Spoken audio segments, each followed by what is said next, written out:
Karma? Baka karmahin ka niyan. Yan ang madalas na marinig natin na tawag sa mundo. Ngunit sa Bible yan ang principle of sowing and reaping. Or sa Tagalog, kung ano ang iyong itinanim ay siya mo ring aanihin. Ayon sa Galatians 6-7, Be not deceived, God is not mocked. For whatsoever a man soweth, that shall he also reap. Sa Tagalog, huwag ninyong linlangin ang inyong sarili. Hindi maaring tuyain ng Diyos.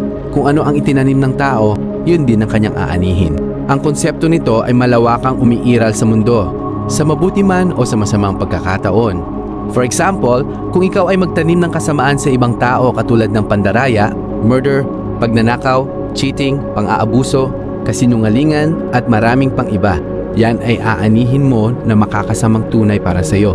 Kung kasamaan naman para sa iyong sarili, katulad ng pagpapabaya sa iyong kalusugan, ay paniguradong sisingilin ka ng iyong gawang masama sa iyong sariling katawan. Same thing din para sa iyong kaluluwa.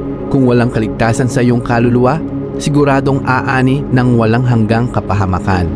Kaya nga ang Bible ay nagbigay ng kaparaanan upang magtamo ng spiritual salvation ang isang tao sa pamamagitan ng pananampalataya sa Panginoong Hesus na makikita sa John 3:16, For God so loved the world that He gave His only begotten Son, that whosoever believeth in Him should not perish but have everlasting life.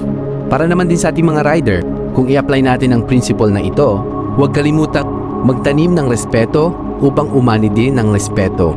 Muli, maraming salamat sa iyong pagsama. Ikaw ba, na-experience mo na din ba ang principle of sowing and reaping? Or meron ka bang karagdagan mula sa Bible? Sang kagalakan na marinig ang iyong palagay. Hanggang dito na lang muna. Muli, ako si Jack Silan, na nag-iiwan ng mga katagang pakainin ng katawan at ang kaluluwa din naman.